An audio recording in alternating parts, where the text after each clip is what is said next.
I settled into the plush cushions of our living room couch, laptop balanced precariously on my knees as I tried to focus on my latest writing assignment, but my mind kept wandering to the unique living situation I found myself in.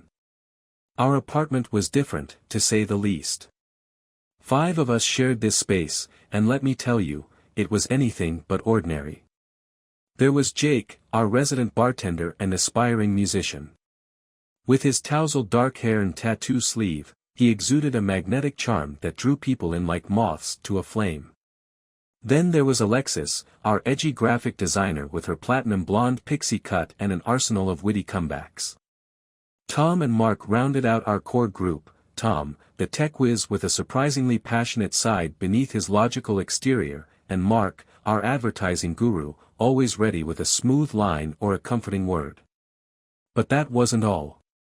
Tom and Mark's girlfriends, Lena and Mia, were frequent visitors, so frequent they might as well have lived here too.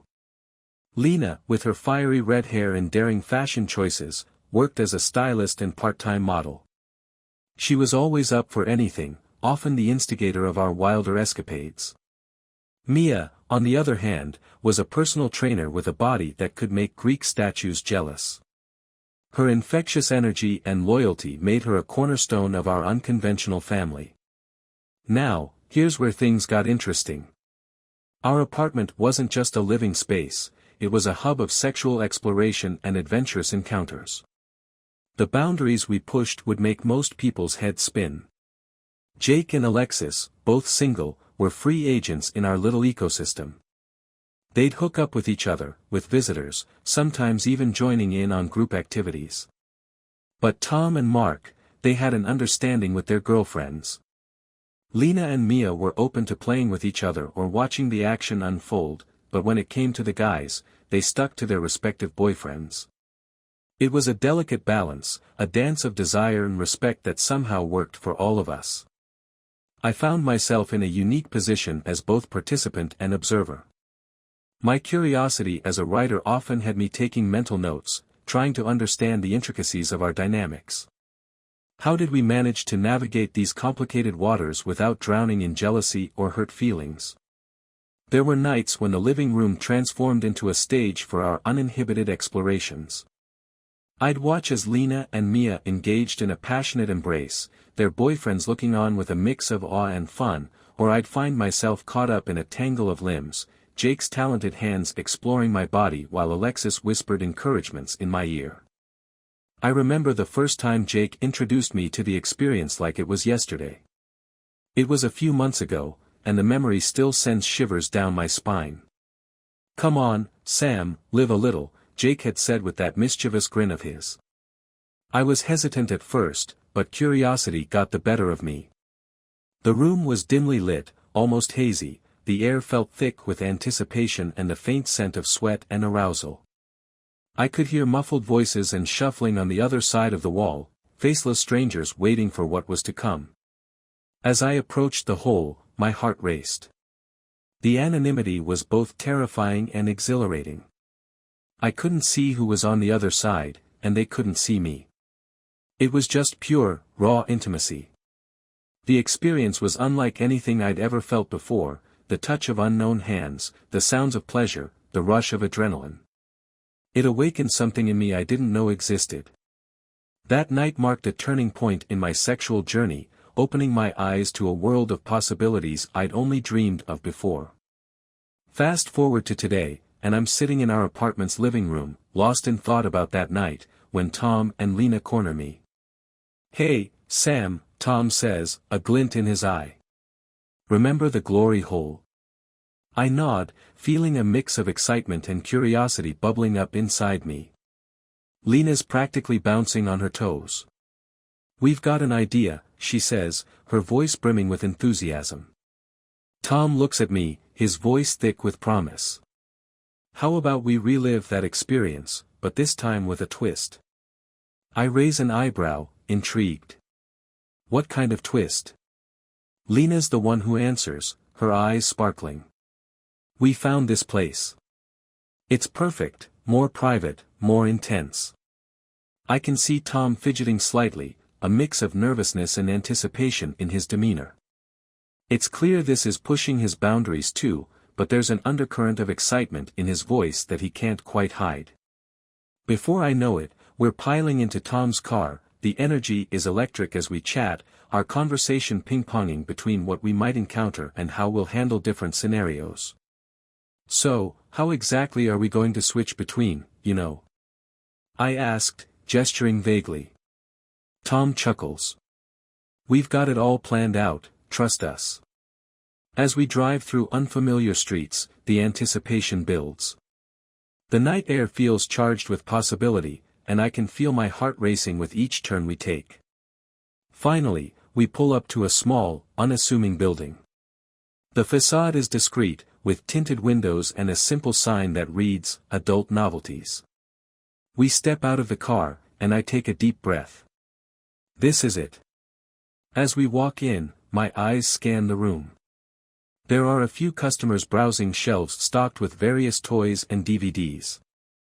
Nobody pays us much attention as we make our way to the back. A staff member nods at us, pressing a button that unlocks a door. We step through, and I'm hit with a wave of déjà vu.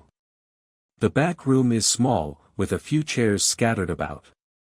There's a low hum of adult videos playing on a screen in the corner, but my attention is drawn to the main feature, a singular darkened hole in the wall. My stomach does a flip as I take it all in, the scant furniture, the dim lighting, the promise of what's to come. It's all so familiar, yet entirely new. I look at Tom and Lena, seeing my own mix of nerves and excitement reflected in their faces. This is it. We're really doing this. As we start to prepare, I can feel the anticipation curling in my belly. Whatever happens next, I know it's going to be a night I'll never forget. My heart races, adrenaline coursing through my veins. I catch Lena's eye, and we share a mischievous giggle before dropping to our knees together. The experience is surreal, almost like some carefully coordinated, risque dance between us, giving our attention to the stranger together in a kind of camaraderie that feels both intimate and boundary-pushing. The way our movements synchronize, tongues flicking, lips rapping, is a strange blend of friendship and sensuality, shared in a way that's bold and shameless. I steal a glance at Tom, who stands against the wall, eyes dark with desire.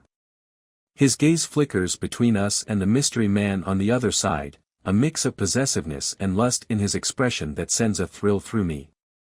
It adds a whole new layer to the experience, a charged feeling that's as exhilarating as it is intense. We continue, blending enthusiasm and skill, losing ourselves in the thrill, until we hear a soft knock from the other side, a signal that it's time. Lena and I exchange knowing smirks, our eyes meeting in a messy, mischievous kiss before we finish off the encounter together. Tom's voice cuts through the haze, low and approving. Good girls, he murmurs, his tone tight with desire, and that single phrase sends a shiver down my spine. Another shadow appears behind the hole, and we're back at it, feeling a rhythm intensify. This time, Lena's laughter adds a lightness to the moment, her giggles vibrating against me as we both work to bring pleasure to the stranger. Tom steps forward, drawn into our playful debauchery, and takes turns between us, each switch adding to the tension building in the room. Just when I think I can't take any more, the second stranger finishes, and instinct takes over as I swallow. Lena's laughter echoes, and I barely manage to keep my composure as Tom's voice cuts through the room once again. Another, good girl, and I feel rewarded and almost shyly proud, yet craving more. When the third stranger arrives, Tom surprises us both with a new suggestion, his voice low with a hint of challenge.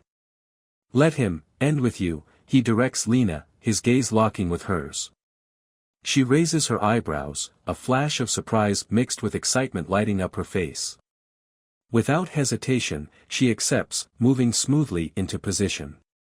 I watch, captivated, as the stranger and Lena find a rhythm, while Tom and I share an intense gaze. Tom's eyes are filled with something raw and possessive, an edge that heightens the thrill.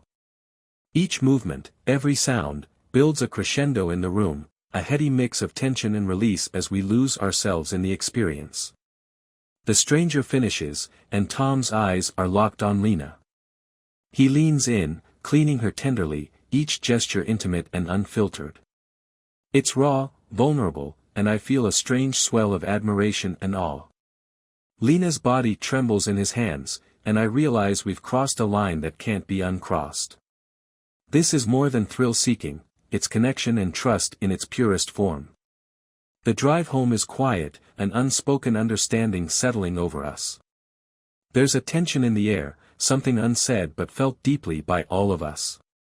It's hard to tell if this will become another new normal in our already wild lives, or if it was a one-time indulgence, a step into something we'll only look back on in shared silence. One thing is certain, tonight has changed us, opening a door to something both thrilling and terrifying.